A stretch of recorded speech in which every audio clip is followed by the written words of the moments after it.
sintetiza modernamente um dos sentidos. Eu acho que esse é o tato, eu acho que esse é a audição, eu acho que esse é o paladar, eu acho que... Não, esse é a audição?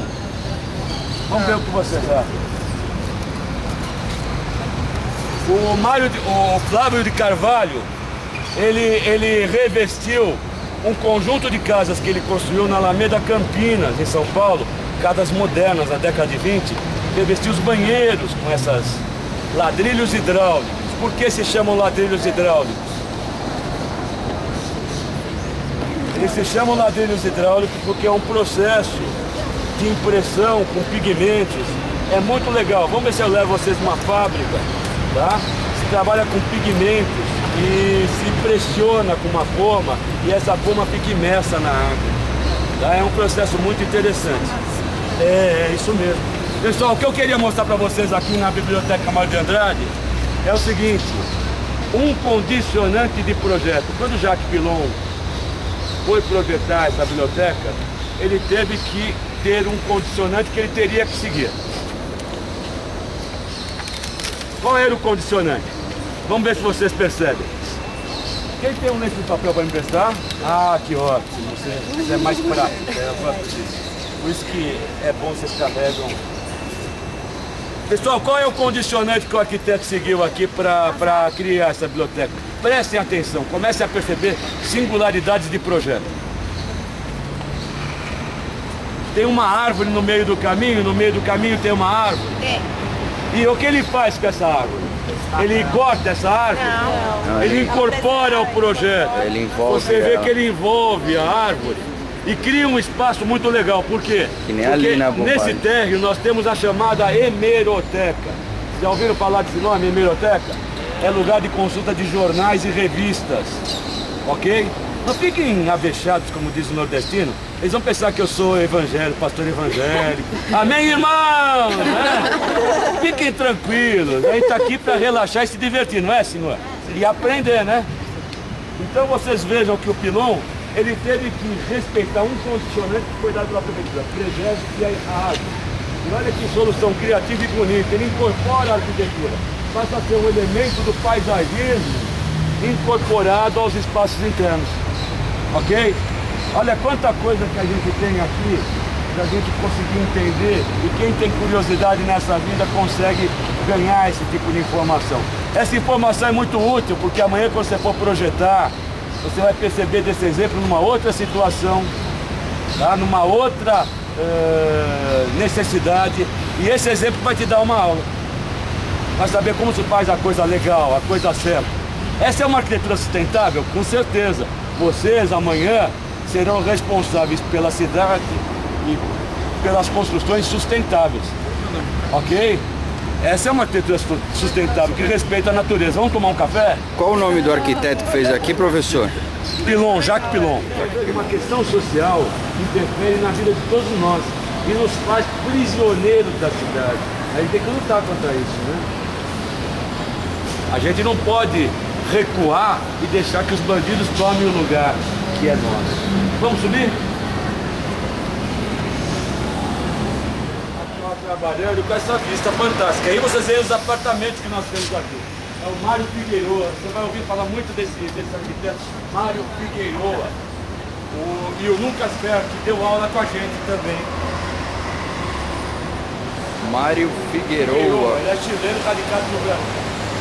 Ele tem escritório, não sei se tem ainda. Talvez até seja. Nossa, imagina que delícia o escritório aqui. Você abre a janela, uma vista. Desculpe, não vai gravar. Não, já gravou, agora já era. Não, tira isso. Olha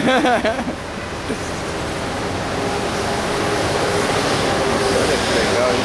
Quando Caetano Veloso, Gilberto Gil começaram a fazer sucesso, isso já contei para alguns, eles tinham que encontrar um lugar para morar. Betânia, Gal, e eles alugaram um apartamento num prédio aqui, com essas características. Vejam que são apartamentos muito grandes. Olha aquele, por exemplo. O Supra mora na esquina. No apartamento da esquina nós vamos ver.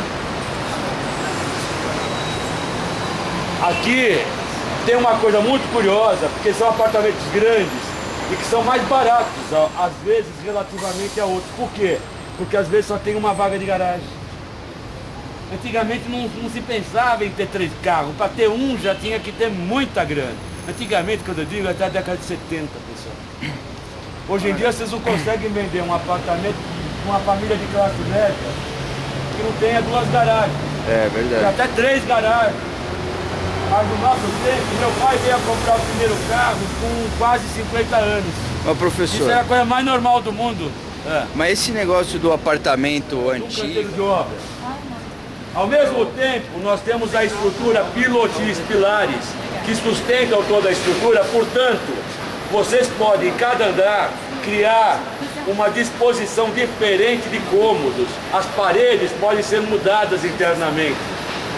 Ok? Por quê? Porque a única coisa fixa são os pilares, os pilotis, outro elemento interessante da arquitetura modernista. Vocês vão escutar muito falar sobre isso. Na realidade, a laje, originalmente, era um jardim. E são prédios duplex. Quem morou aí foi o de Cavalcante. Tá? Então, era muito chique morar nesse prédio depois que ele foi inaugurado. Edifício Ster, Álvaro Vital, Brasil. Edifício Ster, Tá? Álvaro Dentro Vital, das Brasil. características da arquitetura modernista de Le Corbusier. Vocês vão ouvir muito falar sobre Le Corbusier. Mas qual a característica desse edifício em particular? Planta livre. O que significa planta livre? Você tem os pilares, que são os únicos elementos fixos, e você pode mudar os painéis. Há característica que hoje, novamente, se coloca em algumas construtoras, de você criar o seu espaço interno. O modernismo propõe essa possibilidade de transformação dos espaços internos.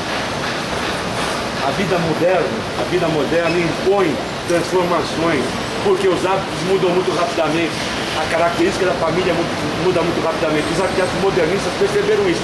Tanto que tem, no começo do século XX, uma arquiteta, que eu não vou falar o nome, que é uma arquiteta alemã, que bola a cozinha kitchen. Vocês ouvem falar da cozinha kitchen, a cozinha pequena, por quê? A mulher, para ela, na década de 20 do século passado, ia ser uma mulher que ia para a luta, ia trabalhar. E não ia ter mais tempo de ficar fazendo comida o dia inteiro. Isso é um acampamento, mas não é derrubar. Tá? É um bem que é preservado e faz parte da história da cidade. Toda essa banca na Avenida São Luís, ela é preservada. Você está fazendo a obra, está vindo com a olha o avanço.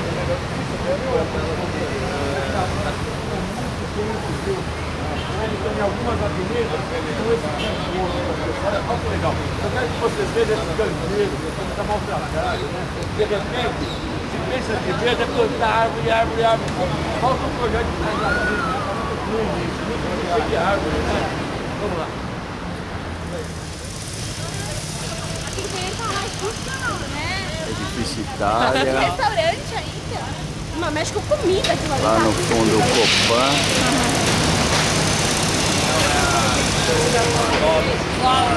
Edifício Itália é enorme, animal. Aqui se faziam as touradas em São Paulo. Em São Paulo se tinha a prática da tourada. E aqui tinha uma espécie de arena na qual se faziam as touradas. Vai ser a primeira praça republicana. Por que primeira praça republicana? Porque com o advento da República, a igreja se separou do Estado. Todas as praças de São Paulo, antes disso, tinham que ter uma igreja. A igreja sempre se localizava no período colonial, numa praça, num largo. Era um recado simbólico, quem manda aqui é a igreja. Quando vem a República,